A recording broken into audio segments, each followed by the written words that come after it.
மக்களை தேடி மருத்துவம் திட்டத்தின் கீழ் இதுவரை 1,67,00,000 நோயாளிகள் சிகிச்சை பெற்றுள்ளனர்.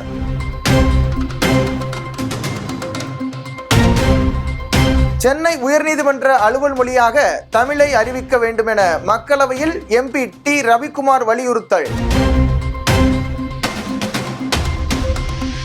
வட சென்னையில் புதிதாக கட்டப்பட்டுள்ள அனல் மின் நிலையம் ஜனவரி முதல் செயல்படும்.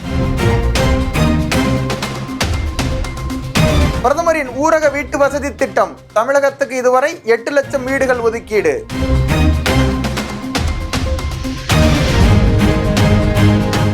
மார்ச் 2024க்குள் GPS அடிப்படையிலான நெடுஞ்சாலை சுங்கவரி வசூல் முறையை ஒன்றிய அரசு அறிமுகப்படுத்தும். நிதின் கட்கரி தகவல்.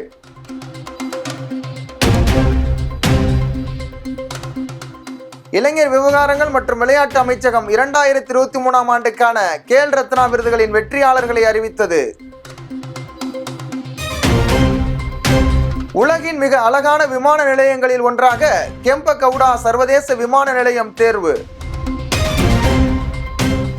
இந்த கரண்ட் அஃபேர்ஸ் நீங்க டவுன்லோட் பண்ணணுமா? கீழே தெரியக்கூடிய டிஸ்கிரிப்ஷன்ல ஒரு லிங்க் ப்ரொவைட் பண்ணிருப்பாங்க. அந்த லிங்கை கிளிக் பண்ணீங்கன்னா ஒரு பேஜ் ஓப்பன் ஆகும். அந்த பேஜ் ஸ்க்ரோல் பண்ணதுக்கு அப்புறம் டவுன்லோட் ஃப்ரீ மெட்டீரியல் சொல்லி ஒரு டாபிக் இருக்கும். அதுல TNPSC ஆப்ஷன் கிளிக் பண்ணிட்டு சில டீடைல்ஸ் கேட்டிருப்பாங்க. அந்த டீடைல்ஸ் கரெக்ட்டா ஃபில் பண்ணதுக்கு அப்புறம் சப்மிட் கொடுங்க. ஒரு ஃபோல்டர் உங்களுக்கு ஓப்பன் ஆகும். 2 மினிட்ஸ் CA சொல்லக்கூடிய ஃபோல்டர் கிளிக் பண்ணி இந்த CA மெட்டீரியல் டவுன்லோட் பண்ணுங்க. இதே மாதிரி டெய்லி உங்களுக்கான CA மெட்டீரியல் நீங்க டவுன்லோட் பண்ணிக்கலாம்.